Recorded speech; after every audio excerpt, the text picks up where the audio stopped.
Sahar Durali. I am the co-chair of the Civilian Complaints Subcommittee. I'm also the co-chair of the RIPA board through the end of this year. I work at Neighborhood Legal Services of Los Angeles as an associate director of litigation and policy. Sheriff Robinson, do you want to introduce yourself? Yeah, absolutely. Dave Robinson, Kings County Sheriff in Central California, representing the California State Sheriff's Association, and also co-chair of the RIPA board. Thank you. Thank you. So we have a new board member to introduce today, but before we get started, I think it's really important as a subcommittee and as a broader RIPA board to acknowledge the historical and deeply disturbing moment that we are in. So we're not only in a global pandemic that has ravaged the working class, the middle class, but also has disproportionately impacted communities of color, especially the African American community. On top of that, we have also noticed and seen statistics that the enforcement of coronavirus related laws has disproportionately impacted, again, the Black community. In New York, there are statistics that 93% of coronavirus related arrests have been of African American individuals. We're also dealing with, again, several shootings and killings of unarmed African American individuals, and this nation is now roiling under the pain caused by those deaths. And I'm hoping today that the work of the subcommittee can focus on how we can collectively as a board respond to this moment and use this moment to create policies and procedures and suggestions on how we can address these sorts of issues, especially given the fact that with respect to the killing of George Floyd, the officer had 18 civilian complaints against him. And so I'm hoping that we can use this subcommittee to address those accountability for civilian complaints. That's not a place that we've touched before. And I'm hoping that we can collectively hold space for what's going on in this country. I know Member Oden also wanted to make a few comments in the introduction, so I'm going to hand it over to him. Yes, good morning. Do I have an echo? You do have an echo, Member Oden. Okay, let me see if I can. Go ahead. Let me see, can I clear that up?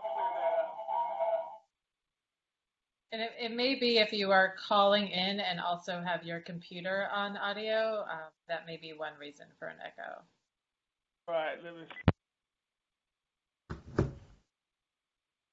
Well, while we're doing that, well, I'll wait for you, Member Oden, but after that, we're going to do an introduction of everybody on the board by region.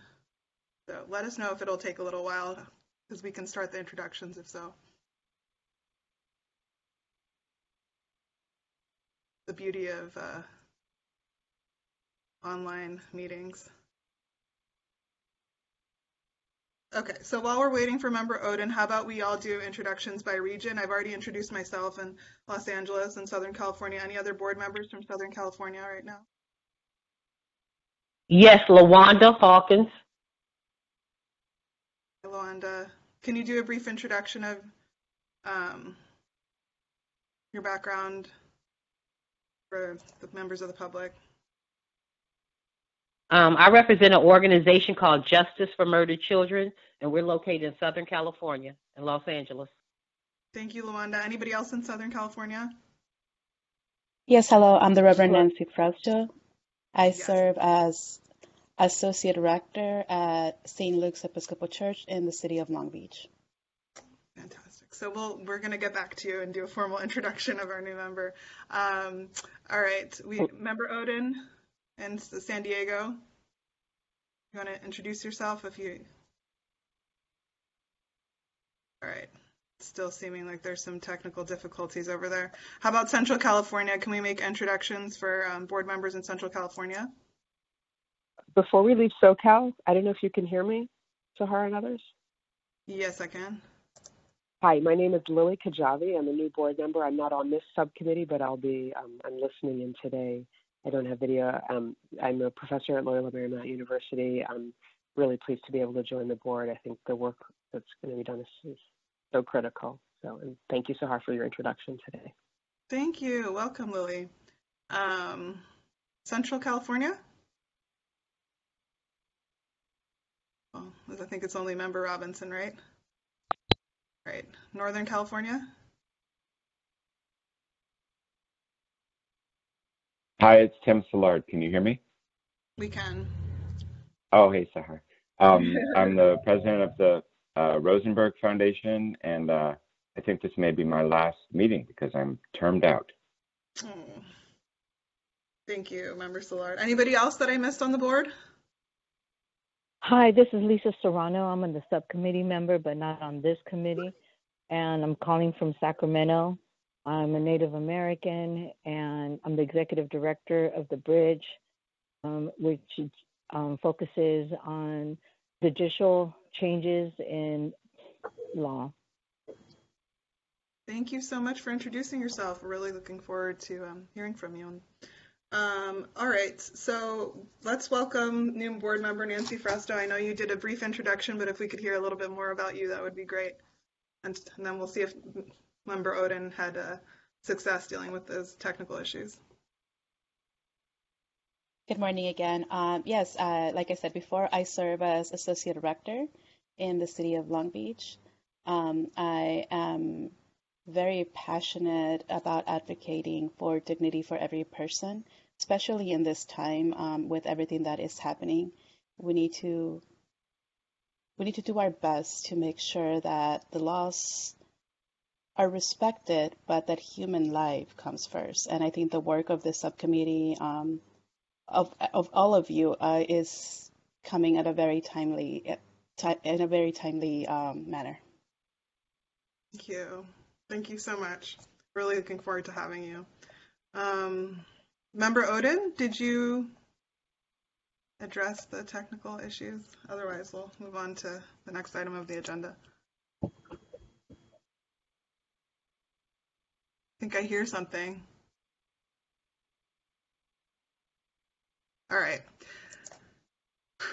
How about we move on to the next action item then, which is approval of the October 18th, 2019 subcommittee minutes and the June 3rd subcommittee minutes. Can somebody make a motion? Robinson, motion. Second? Anybody? LaWanda, second. Thank you. All right. Then we'll make a formal motion for approval. All in favor? Aye. Aye. All right. Thank Aye. you. All right. So Sahar, the next. just for the, sorry, Sahar, this is Allison. Just for minutes purposes, can we please do a roll call vote just so we have? Oh, right, everybody's because name? we're not in person. Yes. So Thank you. yes, everybody who voted in favor, can you please identify yourselves? LaWanda, aye. Tim Szilard, aye. Nancy Harder. Frausto. Robinson, aye. All right. Is that good, Allison? Yes, I just want to clarify, was the motion to approve both sets of minutes or? Yes, the motion okay, was to approve great. both sets of minutes, yes. Okay, wonderful. Motion All right. passed. Thank you. No worries. So I think the next item, I'm going to turn it over to the Department of Justice to do an overview of our proposed subcommittee work. Everyone, this is Allison Elgart. Thank you all for joining today, and I look forward to hearing everyone's ideas and comments. Just briefly, I'm going to turn it over to Anna in a minute just to give a little bit of an aside about one of the questions that has come up repeatedly with the board and also, with both the policies and the subcommittees is about funding. And so Anna's going to give you all an update on that. I just wanted to set the stage for everybody. We are going to discuss the complaint matrix that we all sent out to you, which is a review of the complaint forms for Wave 2. But otherwise, this meeting is really an opportunity for the subcommittee to decide what you would like to cover. It's really up to the subcommittee what areas you'd like to focus on. Last year, we did focus on the penal code and wrote a letter to the legislature about the conflict that exists between state and federal law and what the penal code suggests should be included in the penal forms, should be included in the complaint forms, I'm sorry. And so since we have covered that issue already, and so far, there hasn't been a change on that front, it's really up to the subcommittee at this meeting to decide how you want to shape this section of the report. And so we really look forward to hearing from all of you on that. But I will turn it over to Anna briefly to just give you an update on the funding issue, since we thought it was important to highlight at each of the board and subcommittee meetings that we're having. Also to call your attention to the fact that we did include a proposed outline in the materials for the subcommittee meeting. And so at the start of the discussion of the proposed contents, we can take a look at that outline. But again, right now it's very general, and we really look forward to hearing from all of the board members about what you'd like to see in this section of the report. So Hey, with that, I'll Allison, turn it. Yes. I'm sorry, for folks who might be joining, because it looks like we have 47 people on the line who might not have gotten that information, can we just put it in the chat box, the matrix and the agenda Yes, and all that? we Thank will you. include a link to that in a moment. Thanks so And I'll much. turn it over to Anna in the meantime to give a brief update about the mandate issue. Good morning, everyone. Thank you for your. Very briefly, I want to share some upcoming dates related to reimbursement for state mandates. The Commission on State Mandates received a test claim for RIPA reimbursement, and on May 22nd, the Commission partially approved the test claim. Proposed modifications and comments on the draft expedited parameters and guidelines may be filed with the Commission by June 12th. Related documents and the process for providing comments is available on the Commission's website. I'll add that website to the chat.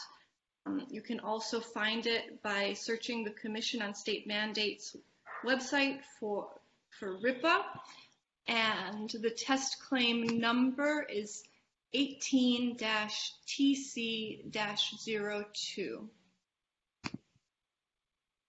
That's all I wanted to share right now. Sahar, it's Dave Robinson. I have a little more information on that if I could have a moment to share that. Yes, I think more clarity would be great. Thank you.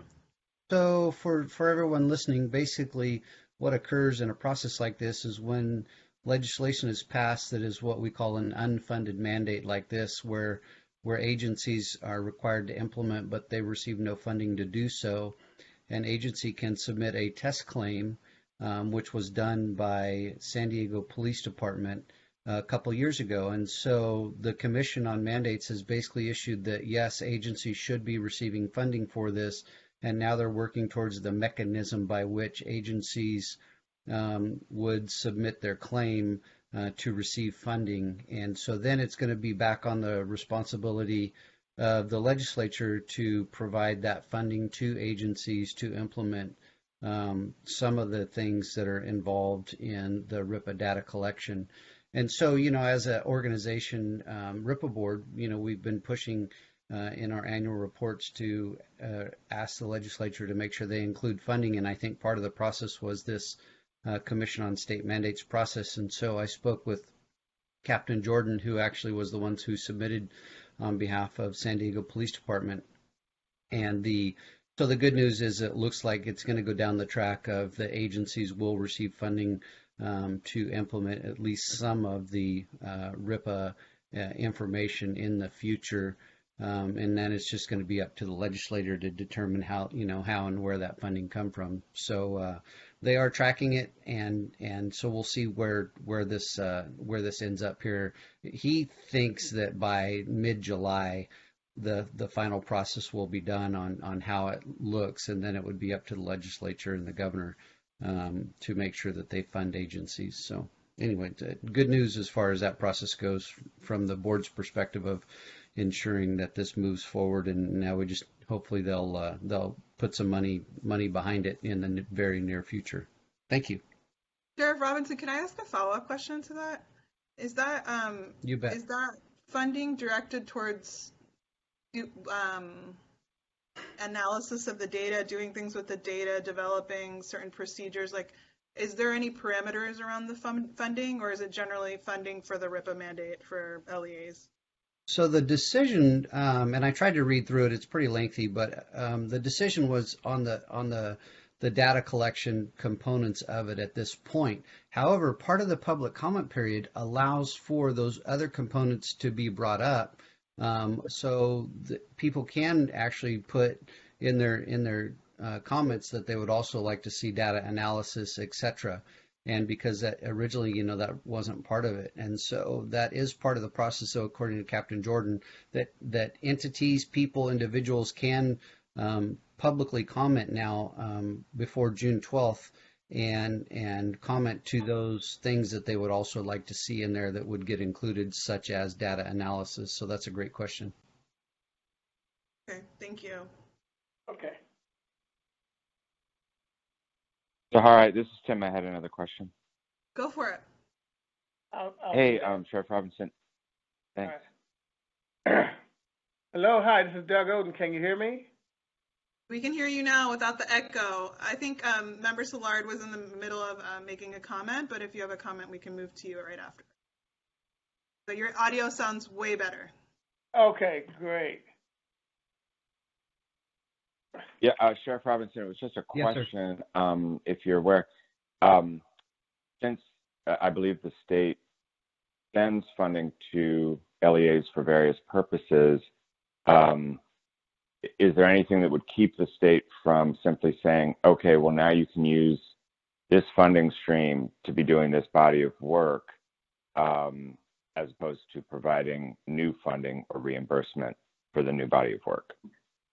Yeah, that's a great question, and I honestly don't know the exact answer to that, but I would assume that through the legislative process, if they wanted to redirect funding rather than send new funding, they could do that, because they have that control under most of the funding, unless it comes through some type of federal grant or something like that they don't have control on. But I would think that they could simply redirect funding if they didn't want to create a new funding source. But that is a good question. I don't know an exact answer to it, though. Okay, thanks. I think maybe, yeah, just as a backup, and I will no longer be on the board, but the board may want to continue to monitor that and think down the road towards hopefully a day when we have a better state budget picture. Because I'm guessing the legislature and the governor are unlikely to do anything special to spend new money under this budget picture. But hopefully they will. I agree. Great point. I believe Member Oden wanted to make a comment as well. Yes, good morning, everyone. I appreciate being here. Sorry for the technical glitch. This is my last meeting too. I'm about to be termed out, and I appreciate the work of the board. I think the events of the last week have amplified the need for our committee, the need for our board, and to make a positive contribution to the dialogue that's going on. And I appreciate all the hard work of everyone. And as we go on in the future, I think we're going to understand how important the connection between law enforcement and the community is, and that that law enforcement is going to have to take the lead in terms of training, in terms of culture, to prevent incidents that occurred in Minneapolis, and that happened all over the country. So I think our committee is a good bridge for that. And as going on in the future, I think this board will be a tremendous asset. Thank you, Member Oden. Were there other updates from the Department of Justice for this for overview of our or update on the review of the complaint forms? That was it for now. But I think once you're up to item number 4, Dominique will give the update on the review of the complaint forms. Okay, are there any other questions about the information Anna Rick presented? And Sheriff Robinson's comments? And also, just for members of the public, I forgot to mention this earlier, we have public comment set aside for 25 minutes a little later in the agenda. So we will definitely get to that, and we definitely want to hear from you. Are there any other comments from any of the board members before we move on to the update of the review of the complaint forms? Sounds like there aren't. All right, Dominique, do you want to give a presentation? Yes. Hi, good morning, everybody. My name is Dominique Alcaraz, and I work with the Attorney General's office. So before we get started, I kind of just want to give you a roadmap of where we're going. I'm going to first give a little bit of background as to the matrix. Then I have some specific questions for the board members about the matrix that I'd like for you all to discuss and answer for me as feedback. And then the third part will just be opening it up to the board members for any sort of feedback that they want to provide about something that they want to add or edit into this review for the upcoming report. Okay, so last year, this subcommittee also did a review of the Wave 1 agency civilian complaint forms. And just for everyone's clarification, this only is the forms that folks fill out and the information that is provided to members of the public when they want to fill out a complaint form. This review does not look at any sort of policies that are tied to the civilian complaint process. Though the board report does discuss some other information regarding civilian complaints of agencies in the state, this matrix is not about that. All the information that is in this review is information that was made available online from the agency's websites. And after the discussion that the board has today about the matrix, we will be sharing this matrix with the agencies so that they can ensure that we are providing accurate information and can have the opportunity to add to it as well and answer any questions that the board might have about civilian complaints. So the specific questions that I wanted to ask the board about the review, as you can see on page 11, where the matrix is located, certain check marks or X's have an asterisk next to them, and that's to signify sort of which ones we're going to review. So specifically for Oakland Police Department, under the multiple methods of submission, there's a check mark. But I wanted to ensure that sorry, one second. Sorry, that asterisk is supposed to be in the multiple languages column. Apologies for that typo. So for Oakland Police Department, the online version of the civilian complaint form is only in English, but the printed versions come in multiple languages. So I wanted to know from the board if they would mark that as a check mark or an X.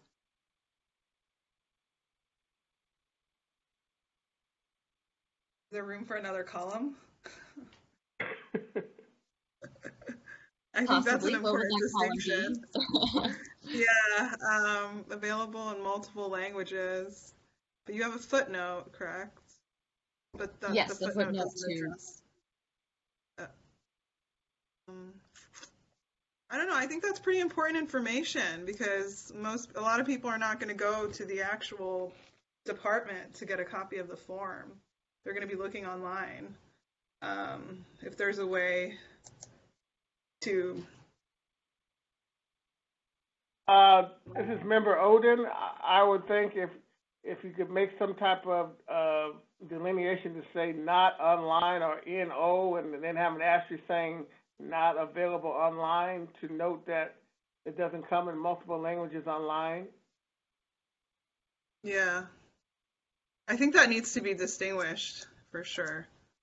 Okay, and just I guess also to add, usually in the paragraphs that will have descriptions of the complaint forms, we will highlight that fact, but if you wanted it to be a separate column in the matrix itself, we can do that as well. I liked Member Oden's idea, the NO or something like that, where maybe it doesn't become too many columns, but that's addressed simply in the graphic, because I don't know that it's going to be pretty tough to then, I'm not sure how much everyone is going to read each agency's description. Okay. Does any other board member have any other comment on that specific?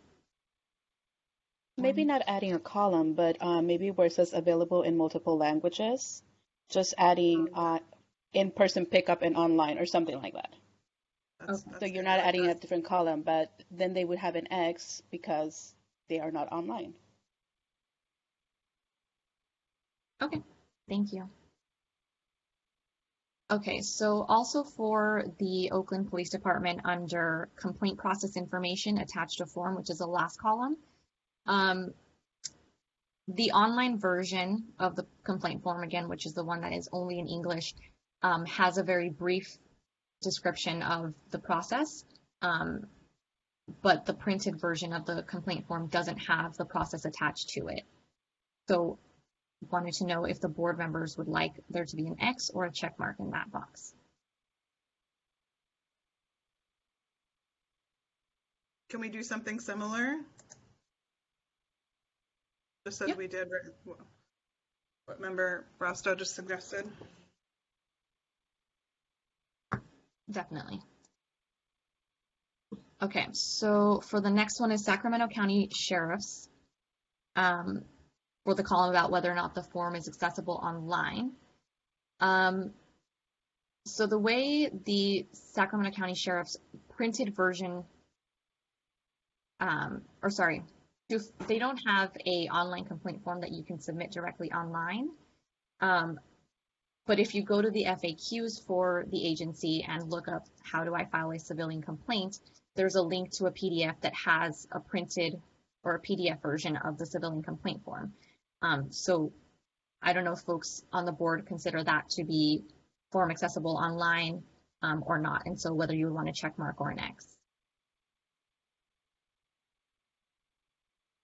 Seems like this is Member Oden. It sounds like an X to me since you have to go through so many changes to get to the form. I think until they actually make it simple for the public to do, I would say an X point. I agree with Member Oden. Yeah, me as well. Do any other board members have a feeling either way about the X or check mark on this particular piece?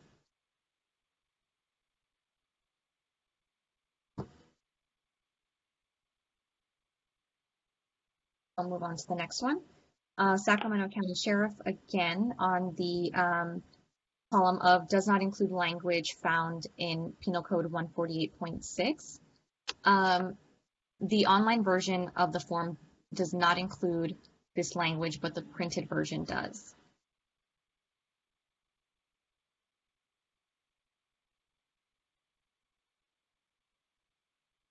Yeah, that's really confusing. I think that's an X, correctly an X, because one version of the form doesn't have it. I wonder why. That's a very odd discrepancy. This is Member Oden. Can we make a suggestion to the Sacramento County Sheriff to bring it in to have some consistency in their the way they do that, so that wouldn't be a problem? It doesn't sound like it's too big of a problem to fix.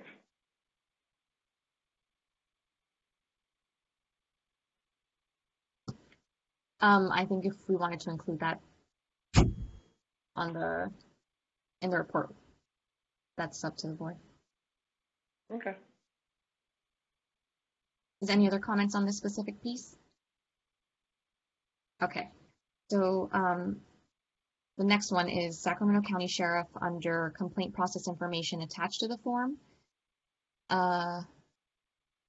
Actually, this is one where the online version does have information, the printed version doesn't, so I'll just follow the same where you all expressed, just denoting whether it's on the printed versus online, if that's okay with everybody. Okay, and so the last one is for Sacramento Police Department, whether or not someone can submit online. So Sacramento PD itself does not have an online complaint form, but the Sacramento Office of Public Safety Accountability has an online form that is specifically against police officers and some other type of public servant, but I can't remember what it is right now. And so in other situations where a different entity has the online form on their website, I believe in last year's matrix, this board chose to put a check mark if there was a link on the police agency's website, noting that they could go to the online form. In Sacramento PD's case, there's currently not a link on their website to the online form. So I would like to know if the board would want to put a check or an X mark or an X on that piece. I think that's an X, because that whoever is trying to make that complaint is going to have to know of that independent agency, and many people won't. I don't think that's accessible online. And I will Member Oden, I concur. It's definitely an X. I forgot to mention that there is an email address on the Sacramento PD's website where folks can email in a complaint. So that whether but not with any information on the complaint process or any guidance about how to. It does have it does say specific items that they would request them to submit for the civilian complaint. It's just not a specific form, but they have an email address. What do other board members think?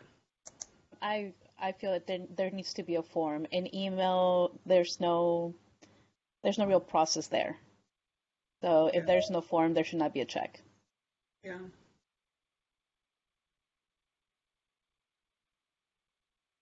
Anyone else?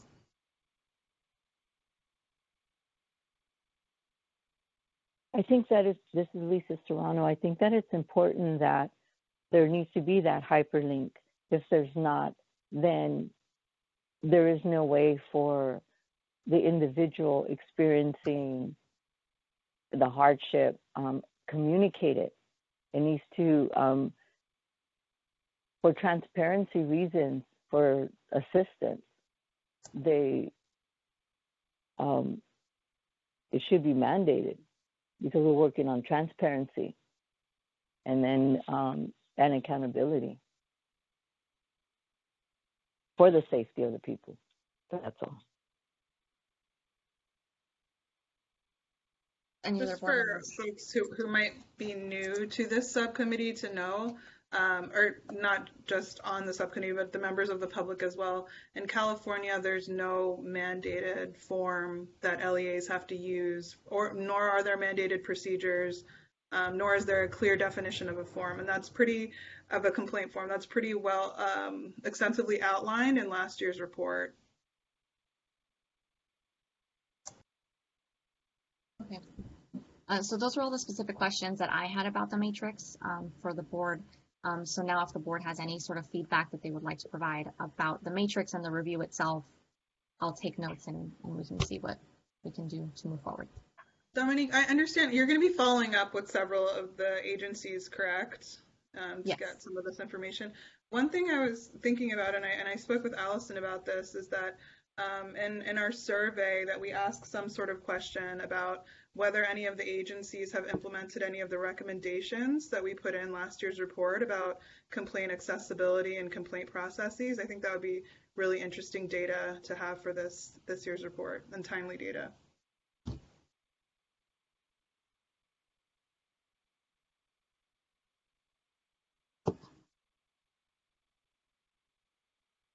Do any other board members have other comments about the review itself, what you all would like to see or not see? This is Member Oden. I have a quick question regarding the matrix where you have Fresno PD and you have the third-party complaint with a question mark. Yes. So the question marks are that this information was not available online. And so when we follow up with the agencies, if the board wants the answer to these, we will ask them. And specifically for the Sacramento PD question about whether or not there's a narrative field in the complaint, there's a question mark there because the form is not available online itself. So we'll have to ask them about that. Oh.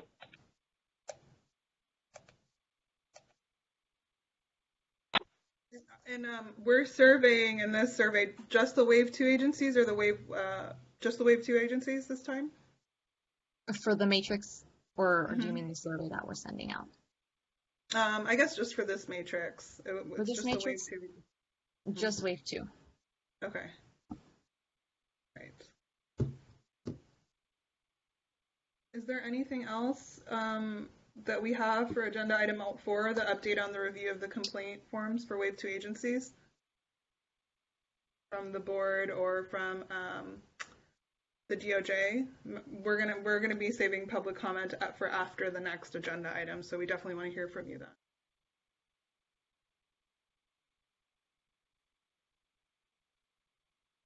Right, sounds like there aren't any additional comments. So the next item on the agenda is discussion of proposed subcommittee report contents. So I did want to just make a few comments before opening it up to the board and just providing some clarification as well to the members of the public. And the last several iterations of our board report, much of this section was focused on different internal procedures that are used by LEAs to process complaints, accessibility of complaint forms, and actual complaint data. And as the contents of the reports will show you, there is an incredible amount of variability in how complaints are accessible and what procedures are used to investigate them, etc. But one thing I was thinking, especially in light of the current events that we're looking at, is we haven't really touched on supervisory review of complaint forms. We haven't touched on ways to track complaint forms and maybe creation of early intervention systems. We haven't touched accountability for complaint forms. And again, given the fact that the officer in the George Floyd case had 18 complaints against him, I think this is a really important topic for this year's subcommittee report, or for this year's RIPA board report. Another item that we discussed several times in the past was creation of a model form. And this is outlined in last year's report, but there's a very wonky issue where the penal code mandates some folks to sign a complaint form and specifically attest that they're not making false information against officers. But there's a Ninth Circuit federal split and a California split about whether that is legal language. So we're in this bind that until the legislature fixes that issue, we can't present a model form that does not have that language, because that's potentially putting LEAs out of compliance with the California law. But then if we put it with the language, then they're out of compliance with the Ninth Circuit. So agencies have interpreted that differently across the state, but our model form is unfortunately on hold until we get more clarification from the legislature. So I wanted to turn it over to the board members to think about what they want in this in our particular subcommittee section of the 2020 report, and if you agree with some of my proposed suggestions. So, hi, this is Member Oden. I definitely agree with your suggestion regarding, tracking the complaint forms and having some type of accountability for the forms, that they just don't go down a rabbit hole, that there should be some mechanism to show some accountability and transparency as to what were the results of those complaints, were they investigated, and what were the results of those investigations, and who did the investigation.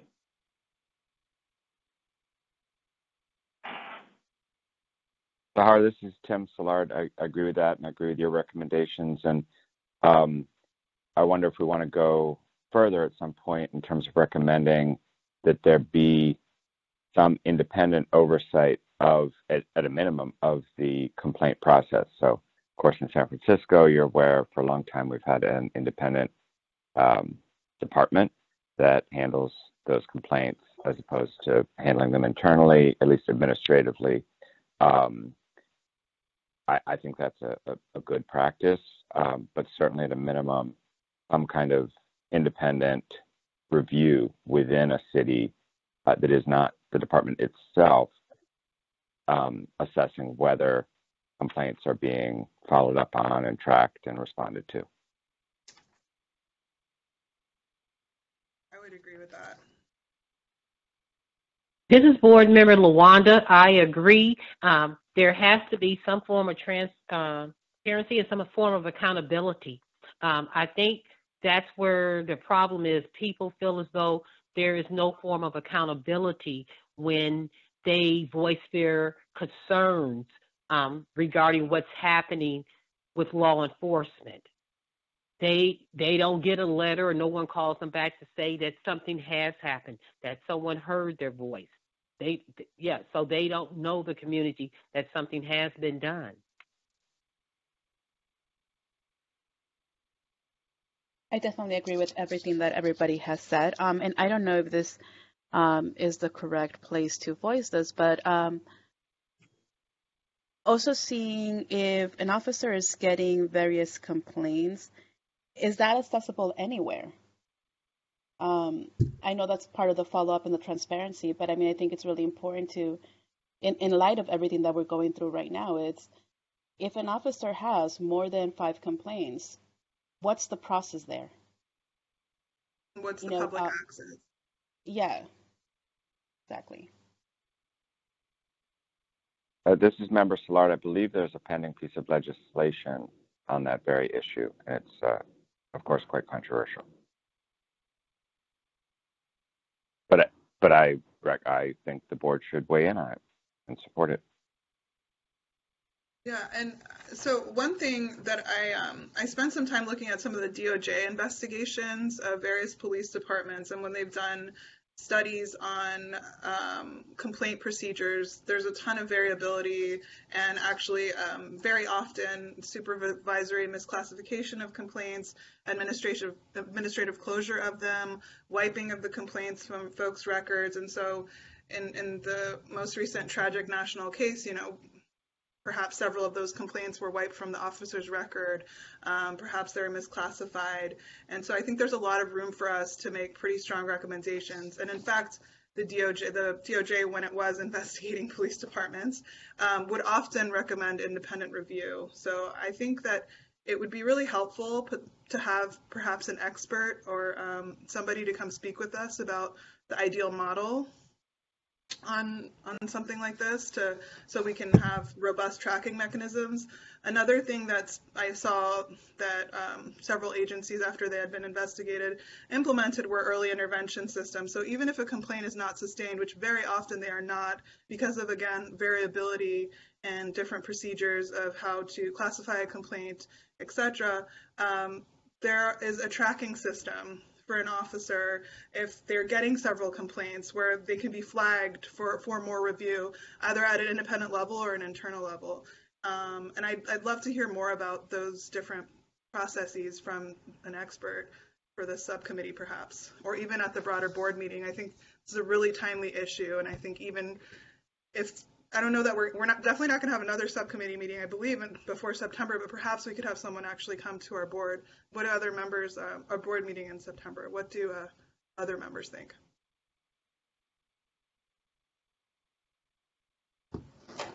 Support that. Yeah, I definitely think it would be great to be able to have an expert talk about this. I think it would be great. This is Lawanda. I think it would be great, too, to have someone there to explain, because the community feels disconnected. They feel as though their voices are not being heard and that no one's being held accountable for these actions, and that they're voicing complaints. They're filling out these forms, but nothing's being done. So we would love to know, what is the procedure? Yeah, and then not only is nothing being done, but, well, the perception is nothing is being done, at least, but we just don't know how those complaints are tracked, because the data that we've gotten in several of the reports shows that a huge amount of them are not sustained.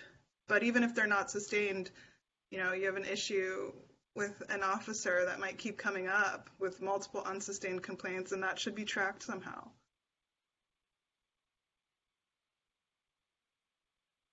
Yeah, Sahar, this is Tim Szilard again. I think there has to be what I would call a red flag process Yeah. And hearing about that from an expert. Another issue I'd be interested from law enforcement, I don't know how it works, but anecdotally certainly hear that it's not uncommon for officers who believe they're going to face discipline up to and including firing to resign before that happens and simply go and take a job at another LEA. I'm wondering whether complaint background information is available to hiring LEAs.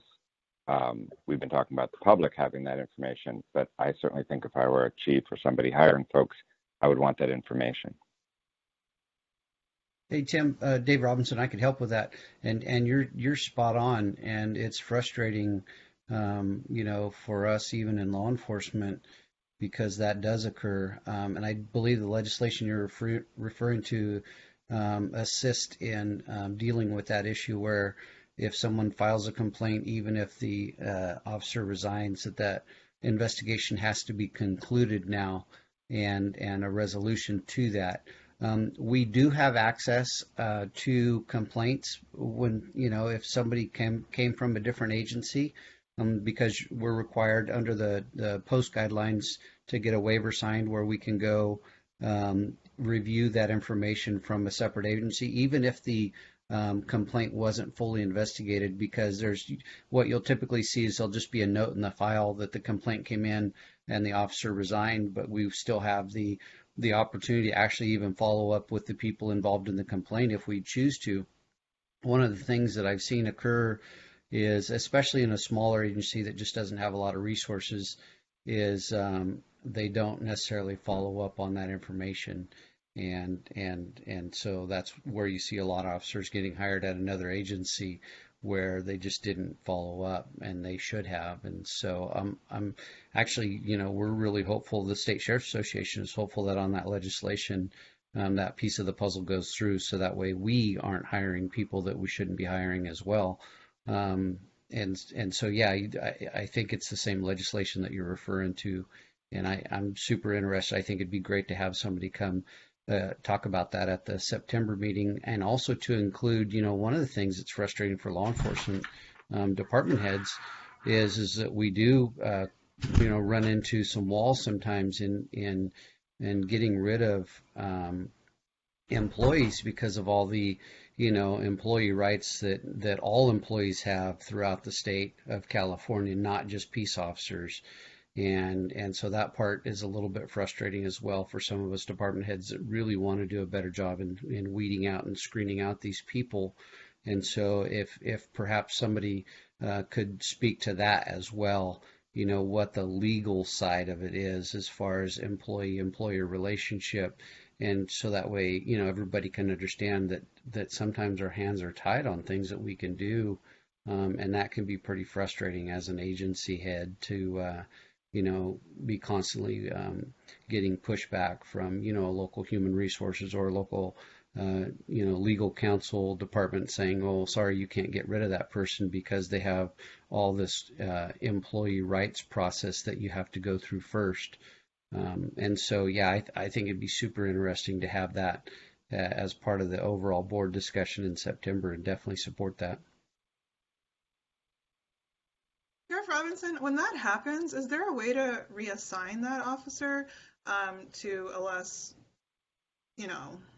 dangerous for the public position, or even that is subject to like union contract or employee rights reassignment? Yeah, and a lot of departments, the local memorandum of understanding dictates that reassignment. And so, we do on occasion reassign people. One of the things that we still have a lot of control over, though, is at least requiring additional training. And so, we might not be able to reassign the person, but we can definitely require that they go through additional use of force training or additional, sensitivity training, de-escalation training, etc. That's one thing that we still can do. But yeah, sometimes reassignment's difficult because of local, memorandums of understanding where they take that reassignment as punishment. And so we have to wait until the entire investigation is concluded, etc. But we still do have some opportunity for, requiring them to go to additional training.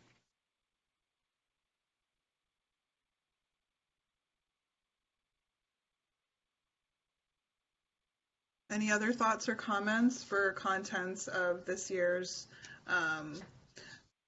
subcommittee report and the broader board report? I will say that we every year we have to publish, for those who might not know, publish the actual data we receive on civilian complaints. So I do think, even if we don't go into accessibility and variability in forms, we need a footnote there just to contextualize the data, because as we've discussed in the past, an agency with lots of complaints might be doing things way better than an agency with none because their complaints are far more accessible. So just having a paragraph to explain that, I think, is important for context. But other than that, first, if folks agree, and also, other than that, does anybody else have any suggestions?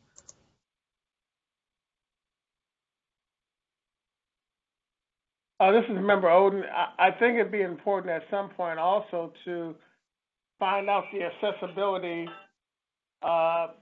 of those reports to the public, because a lot of times there are civil litigations that arise out of alleged police misconduct, and the ability for the civil attorney to ascertain those civilian complaints can be hampered by some of the rules. So I think that might be important for the expert to speak to also.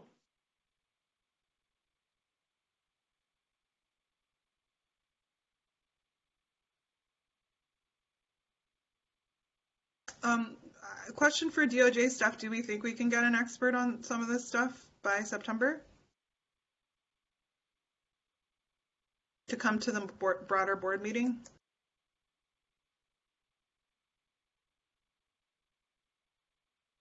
Sorry, this is Allison. We can certainly look into it and try to find someone who can best speak to these issues. We do have experts that we have worked with, and so we'll certainly look into it in the next few months and see if there's someone who would be able to attend and at least speak to, at least some of these issues, even if they can't speak to all. And we can check in with the co-chairs to, find out, the subjects that you make sure we're covering the subjects you'd like to cover. Also, perhaps, whether it would be more appropriate to have a panel or whether there is one particular expert who might be able to speak to these things. So we will definitely look into it, and we can check in with the co-chairs about this. I think given the breadth of some of the things we're suggesting, it might be nice to have more than one. Especially, I know that with respect to DOJ investigations, they look at all the things that we're trying to look at right now, and several of the reports. I actually read the report that came out after the death of Freddie Gray, and the complaint processes in Baltimore PD were horrendous. And I wonder if we can look at some of the experts that made specific recommendations to the DOJ, because I think those would be very analogous. Their expertise would be exactly what we were looking for.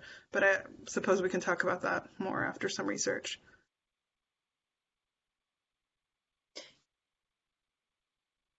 Sahar, this is Nancy. I think that's a great idea. And I also, that next board meeting, we're also hoping to have a first draft of the report for the board. So we can try to, incorporate some of this now. I mean, I think we really started building out the issue about how to deal with civilian complaints in last year's report. And I think building upon it in this way is a great next step. Great. Yeah, and there definitely seems to be literature about best practices out there, especially in the context of DOJ.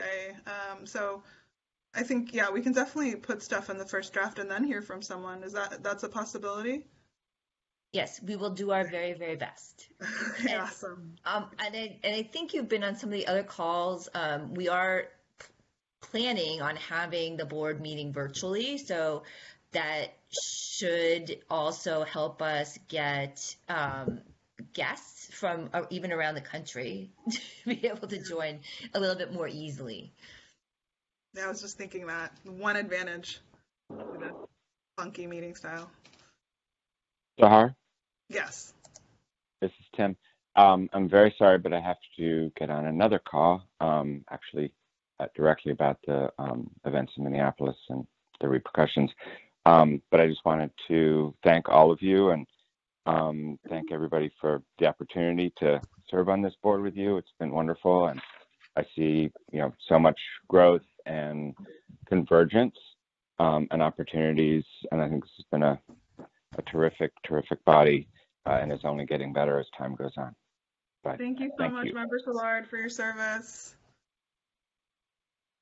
Yes, Tim. I think Nancy's going to speak too, but we did actually have it as an item to thank you very much for your service, because we definitely appreciate your perspective and your ideas, and we're really grateful for your service. Thank you so much.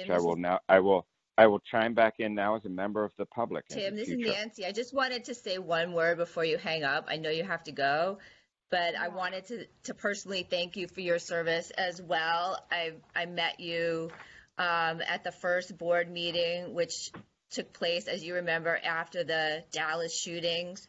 And so as we send you a farewell, it looks like our work is still, there's a lot ahead of us. But I did want to thank you because you were instrumental in providing input into the RIPA board, into the regulations that the Department of Justice did. You provided great content for our 3 board reports over the years. And you brought a perspective to this board from the civil rights perspective, but for someone who had been a prosecutor in San Francisco. And so we will really miss having you on the board. And I just wanted to give you a heartfelt thanks and share my appreciation on behalf of the DOJ. And I know you'll still be in touch. Thank you, Nancy. I really appreciate all that you all do. And as I said, I will now be chiming in as a full-throated member of the public, but I'll stop now because I think we want to hear from them. But thank you all. Great, thanks. Thank you. Are there any more comments on the subcommittee report contents for this year, this year's report, the 2021 report, or can we move on to members of the public?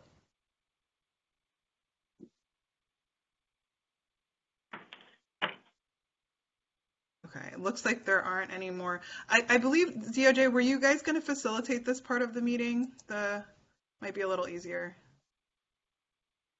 Or do you want me to handle going by geographic area? Sahar, we are happy to facilitate. All right. Yeah. Thank you. I would appreciate that just for Sure. So we will now open it up to public comment, and I think what we will do is take any public comment for folks on the phone first, and we'll go by region, and then we'll allow anyone who is on the Blue Jeans app to give public comment, and you're welcome to unmute your video when it is time for you to comment. So first, any members of the public on the phone in Northern California wish to make a comment?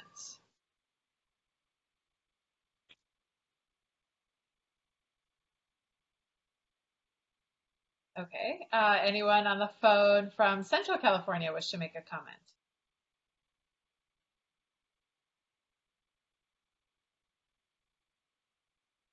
And anyone? Hi, this is Lisa. Oh, yes. Hi, this is Lisa Serrano. I'm a subcommittee member calling from Sacramento. And I reached out to Attorney General Michael Newman and Ann today. And in lieu of the situation, I wanted to come, was invited to this meeting, but I also wanted to come and speak today that we're going to, the organization that I'm with is that we're trying to figure out, we're collaborating with faith-based organizations and nonprofit organizations to get together and go and pray at the Capitol, not as protesters, but to go and pray.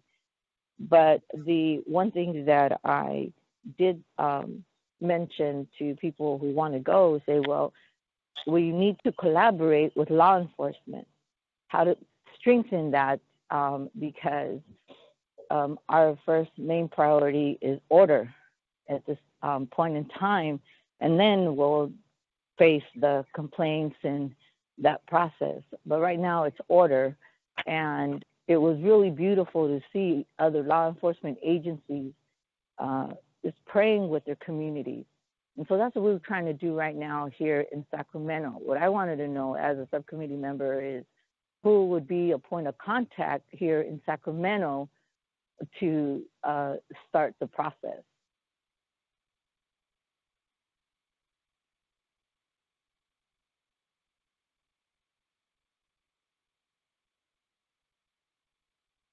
Thank you for your comments. We're going to continue taking public comments. Are there any members of the public from Southern California who wish to make a comment?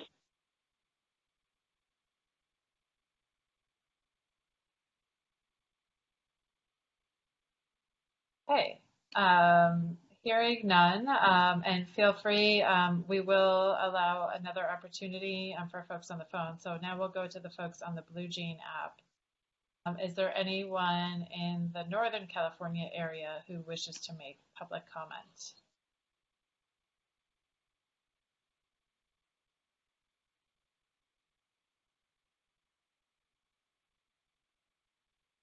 there anyone in Central California, any members of the public who wish to make a comment?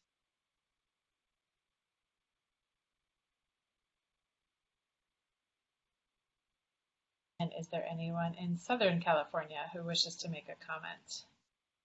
Colleen Cusack. Yes, Colleen, please go ahead. Yes, thank you. I am a criminal defense attorney for 28 years in San Diego. I'm also a professor at law school where I manage the clinic and bail project, and a professor at University of Phoenix where I taught police officers who were getting degrees to promote, and for a dozen years. I'm also a policy analyst and a curriculum developer. It is so essential with this complaint process that it be transparent, that there be ways for the public to see that discipline is being meted out, and that transparency is what is necessary for the public to be able to trust that the officers that remain on the force are the good ones. So this your committee meeting is very essential to this, and I would simply urge you to make transparency key, and to people aren't going to bother filling out these forms if they don't think anything's happening. So that there's consequences need to be part of the campaign. Thank you very much. Thank you, Colleen. Next, I see Richard Hilton. Please wait one moment. I'm just going to take one comment that was ahead of you on the chat, and then we can go to you. So first, I will turn it over to Ann Barron for your public comment, and then we'll go to Richard Hilton.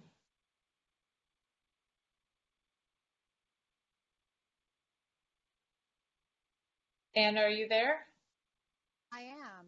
Can you? Okay, great. Yes, now we can.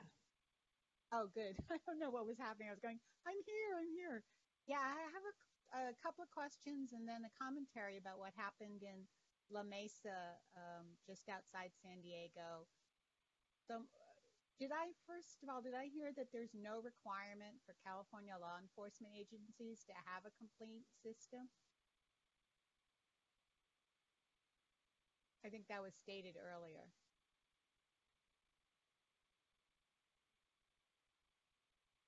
Can you hear me?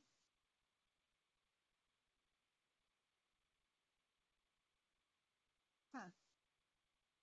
Hello?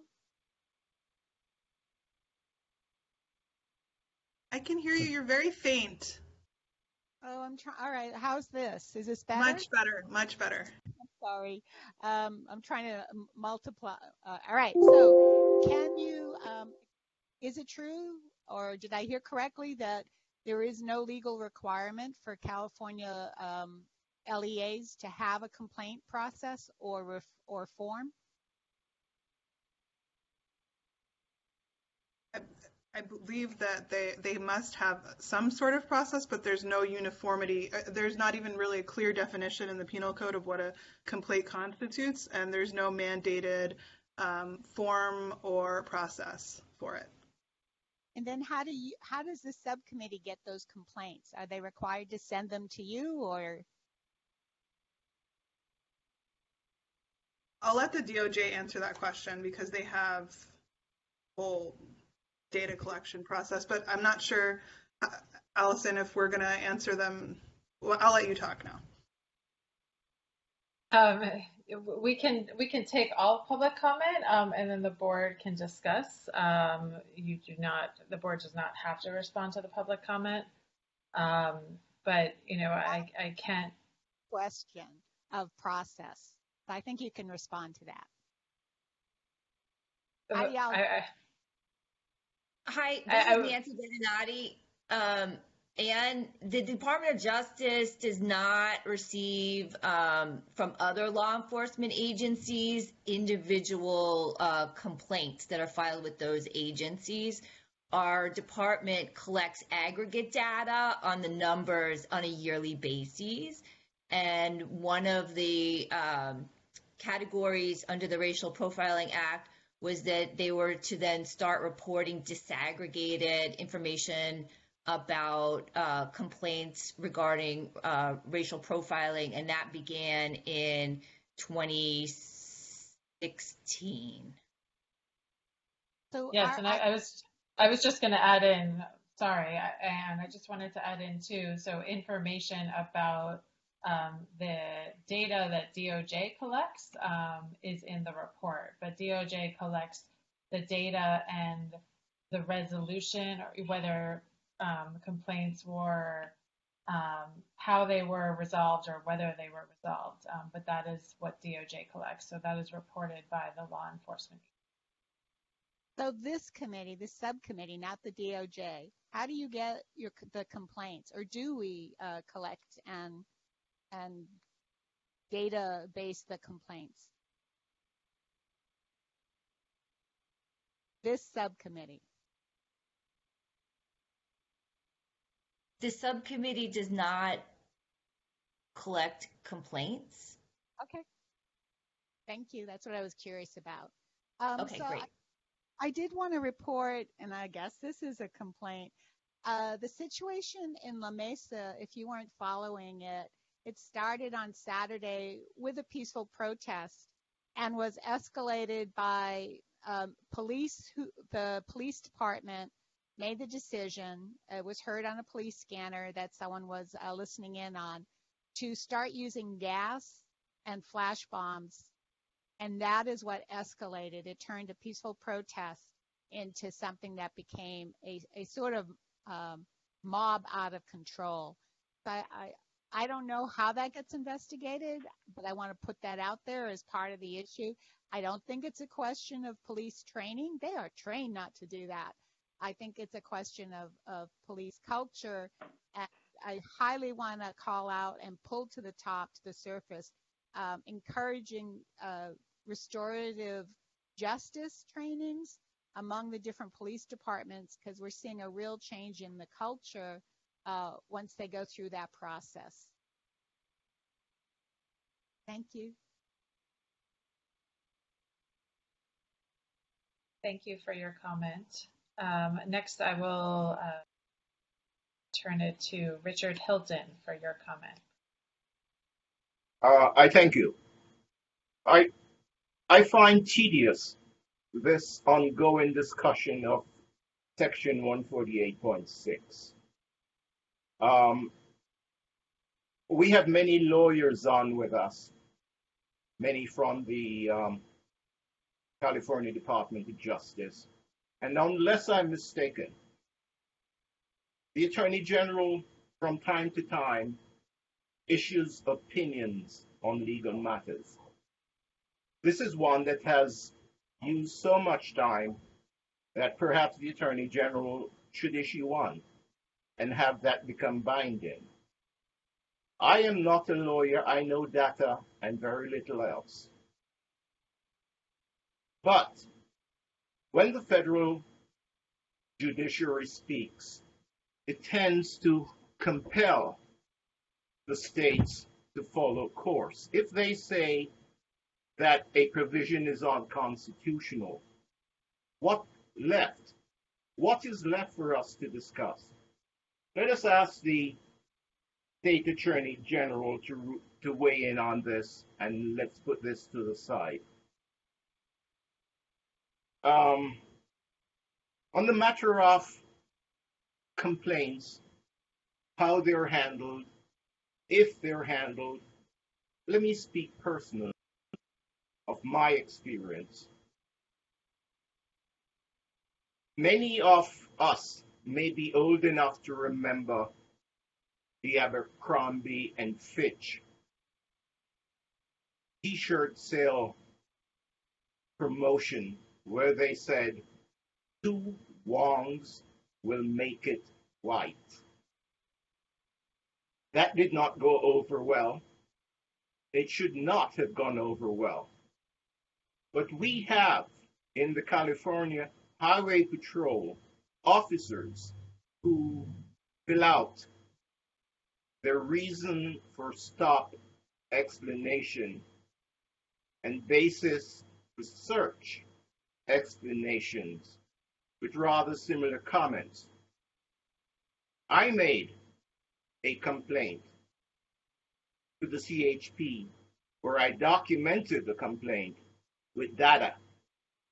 That data has the CHP's record number and the mocking comment where persons were stopped for making the Wong Lane Tang. They had on the Wong registration tabs. Drivel like that.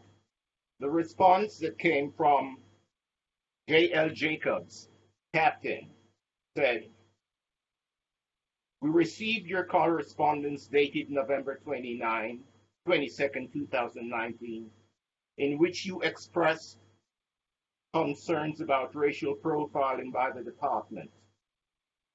Your complaint lacks specificity as to the allegation against an employee that can be investigated." Now, there were hundreds of similar foolish things. I dare say that that was specific enough. Now, I did not know or did not have, for I can't have, the officer IDs, but they can find it using the record number. In other words, this was gaslighting at its best, and it was a deflection, it was a stiff arming, and they referred me to the California Department of Justice. I did not come to the Department of Justice again, because the Department of Justice got a copy of my original complaint.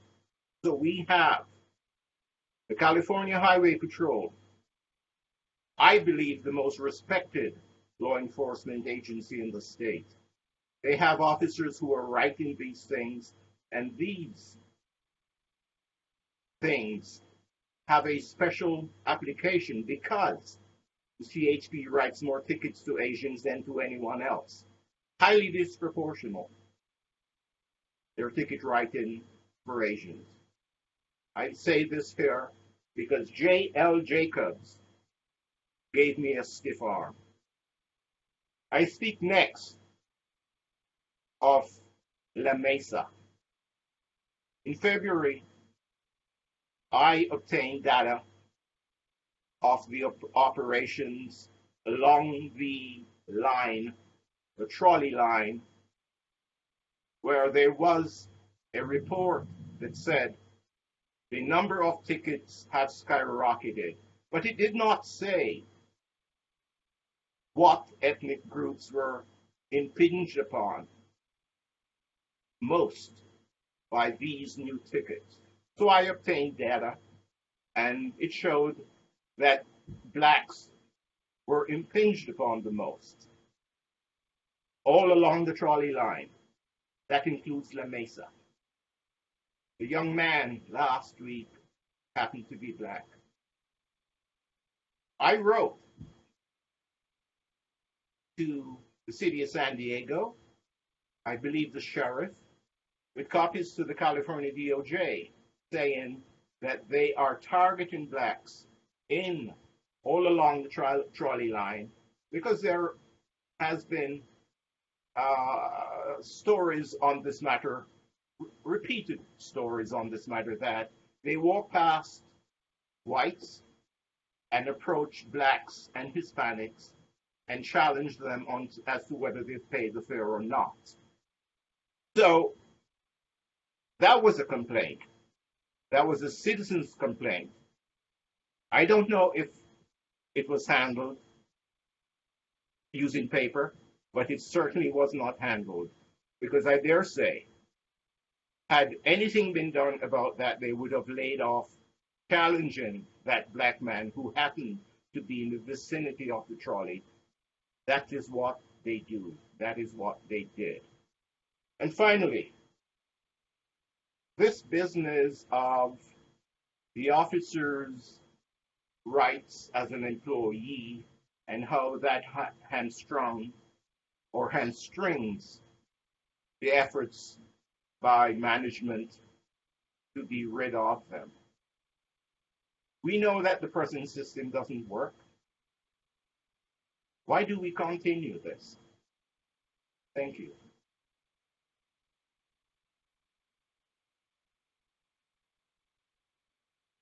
Thank you, Mr. Hilton. Thank you.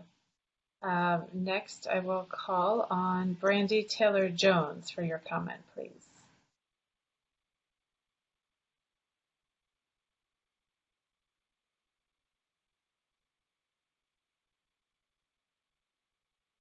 Brandy Taylor-Jones, are you there? If so, you are muted.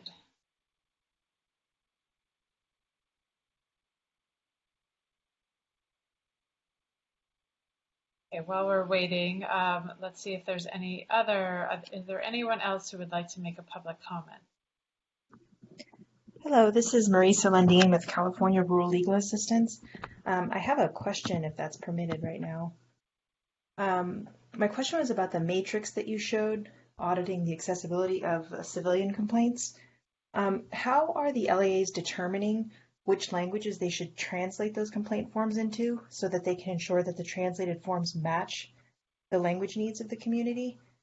And my second question is, are there any mechanisms in place to receive oral complaints from residents who might face literacy challenges or speak rare languages?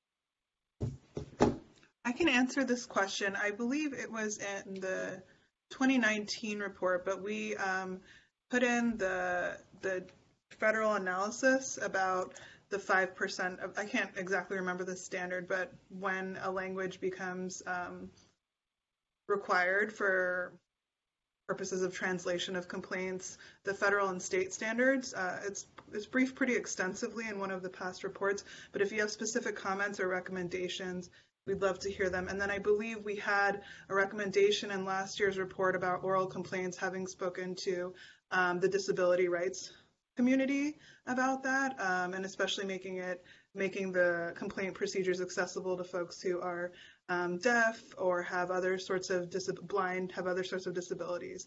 So I believe we touched on those issues, but if you have further comments on how to strengthen those procedures, we would welcome them. I think more I'm just curious about how it's being, how to verify that agencies have taken the steps to determine what those language needs are for their community, and that the 5% population thresholds, that there's some way to verify that their complaint translated forms are matching those language needs.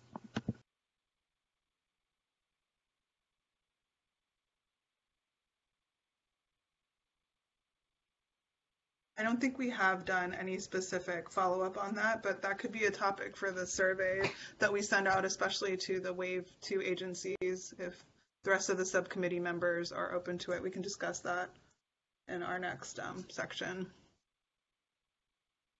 Okay, thank you. Thank you for the comment. Next is Brandy Taylor-Jones.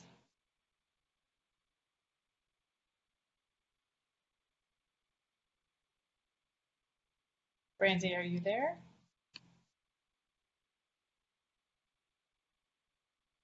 I think we're having some difficulties with the audio there. Did I hear? Brandy, are you there? Okay, I did get a message that the mic was unmuted, but Brandy, if you can hear me, we cannot hear you. So perhaps you can call in, or you can type your message in the chat, and I would be happy to read it for you. Is there anyone else who wishes to make public comment?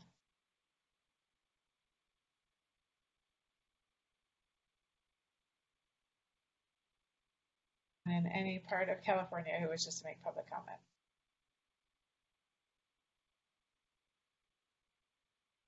Okay, I am not hearing any. So far, I do not see anything in the chat.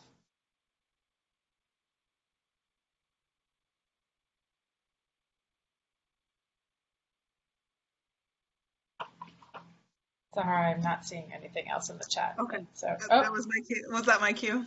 I did. The question is there a public communication something to inform the community of the work this committee is doing?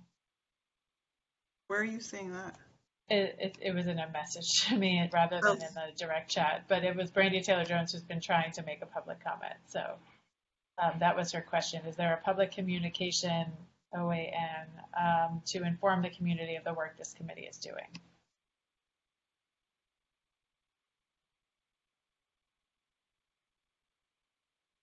Do you guys want to answer that, or do you want me to answer that, DOJ? Oh, it was supposed to be plan, actually. That was the typo. Is there a public communication plan to inform the work of the community of the work the subcommittee is doing? Go ahead, Sahara, if you'd like. Yeah, I think so. The link that Allison sent, I believe earlier on the OAG website, has all of our meeting minutes, all of the upcoming agendas, and all of upcoming meeting dates. However, I know that the DOJ, you have your own outreach listserv that you have. I'll let you speak more to that because I don't know the full scope of the outreach that's done.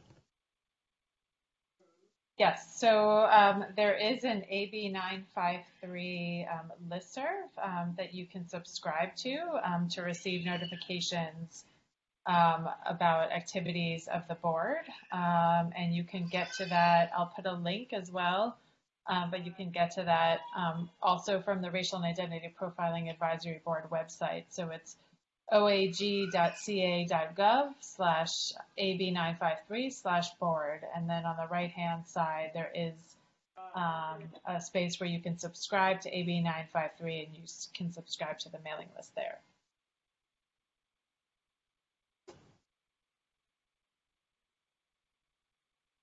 Anything else, or should we move on to the next agenda item? I've not heard anything else, so I think we can move on to the next one. There is one more public comment in the chat from Ann Barron. It says, do we have a good question, need a strong plan to give people a place to live their experiences, but do we have a plan?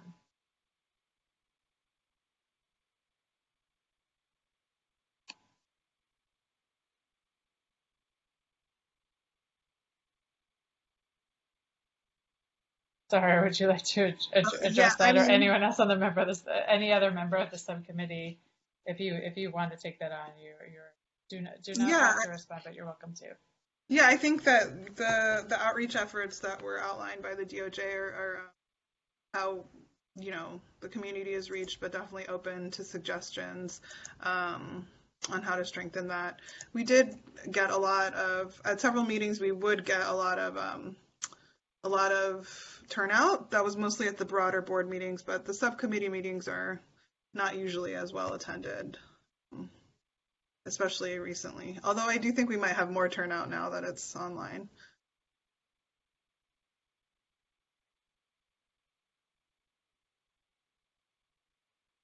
Anything else? There was, for some reason, because she's having trouble with the chat, something else from Brandy Taylor Jones that I will just repeat. She says, something can meet the people where they are. This work can be a little high level. How do we reach the folks who are unaware of this committee, say advertisement or social media outlets? How will they know the different methods of collecting complaints is available to them? Yeah, that's a really good point. That's something that I think maybe we can talk about in subsequent comments or the DOJ. I know that you guys handle the majority, well, the outreach, so perhaps that's something we can look at as broader advertising on social media and other ways.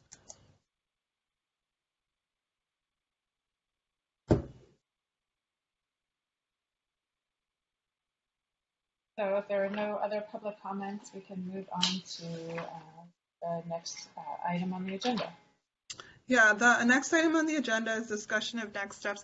I did want to, I know that the DOJ, you mentioned this in one of the prior subcommittee meetings I was at, the State and Local Accountability Subcommittee, the survey that you're sending out to LEAs, I think it would be helpful to discuss that, the survey that's independent of the Wave 2 survey. Could you talk a little bit about that? Anna, do you want to speak to that? Sure, I'm glad to. Thanks for asking about that, Sahar. I think it is important to share with the members of this subcommittee and the members of the public attending today. So the CREST Civil Rights Enforcement Section RIPA team and Research Center, we've begun to develop a survey to better understand resources and activities that reporting agencies, RIPA reporting agencies, are engaging to advance the goals of RIPA. In the survey, we plan to include Wave 1 and Wave 2 agencies in the full survey, and Wave 3 reporting agencies in the portion of the survey that isn't related to data analysis. We believe this survey is going to provide valuable feedback about how LEAs are acting upon the recommendations that the RIPA board makes in the annual reports. We currently have 10 potential survey questions developed, and one of those questions is, what, if any, actions has your agency taken in response to the best practices recommendations regarding civilian complaint procedures and forms provided in the RIPA Board 2020 annual report? There are other questions regarding training, policies, and data collection, data analysis.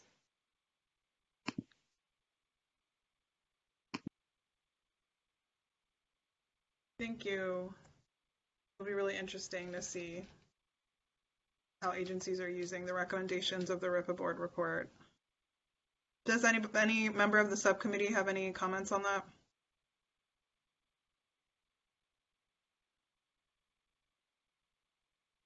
I just want to circle back to one of the public comments that was made about languages and determination of which languages a complaint form could be. Is that something we could add to the Wave 2 survey, Dominique? We had a pretty extensive section on language access. I just found it in the 2018 report, but I do think that would be interesting data to track. Sorry, yeah. Well, could you repeat exactly what it is that you would like to add? Yeah, how the agencies determine what languages to produce their forms in, what's their process, and how do they make it available to folks who might speak rare languages. I believe that was the second prong. Okay.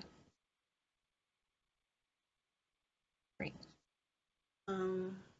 And as far as next steps, it sounds like we are going to be potentially bringing some experts to the next broader board meeting, that there's going to be drafting of a section on accountability with respect to complaints and best practices around that. Am I missing anything? And we're going to be surveying the Wave 2 agencies.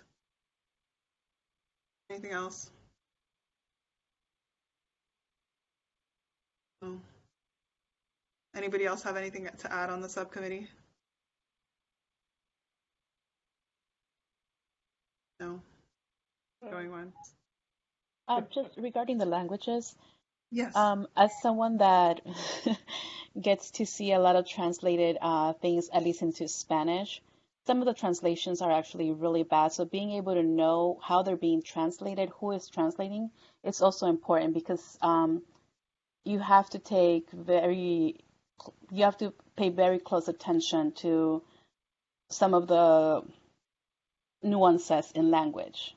So while someone might think that they're translating it into Spanish and it's, Google Translate correct, that does not mean a person will understand it when they're trying to fill out that form. So I think that that's just something that we need to pay close attention to. The question in the survey would be what methods are you using to translate the forms?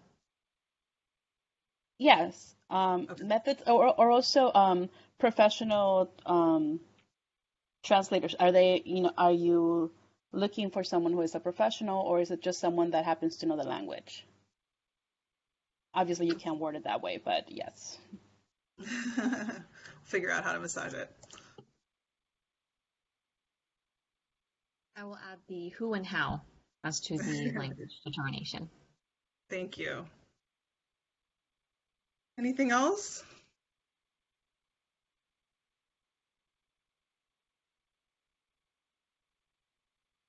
Okay. All right. So I guess we can wrap this meeting up. We were going to honor Member Szilard, but we already did that. And so I think we can adjourn. I forget if I'm supposed to do anything special to adjourn this meeting. So DOJ, help me out if I have to make some sort of.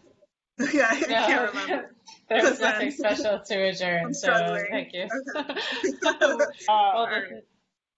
Go ahead. Someone wanted to. This is Member Oden. I just wanted to say this is my last board meeting, and I appreciate being on the board, and I will miss you all. I'll try to catch some of the public hearings when in September. Okay.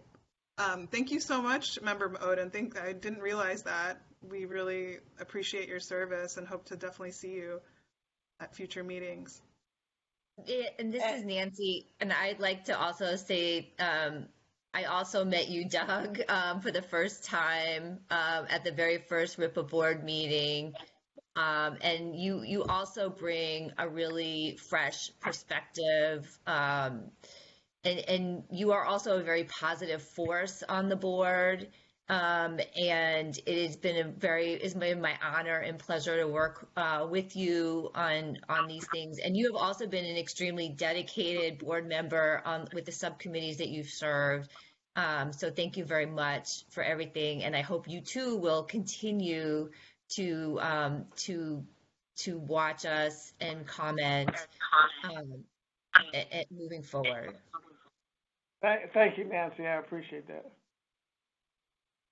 Hello, this is Aisha. I just wanted to clarify, Doug, thank you so much. This is your last meeting for civilian complaints, but we will be seeing you again on June 9th as you co-chair the Stop Hate. Oh, yeah. That's so fun. You just wanted me to say lots of nice things about you, Doug. I know it. Okay. So yeah, we weren't leaving you out. Your service appreciation is at that subcommittee meeting. We're doing them all at the last ones, but so you'll get the appreciation twice, and it's well deserved. Okay. I agree. Thank you. Great. Thank you. And I guess this meeting is adjourned then. Thanks everybody for participating, especially the members of the public. We really love hearing from you. Thank you.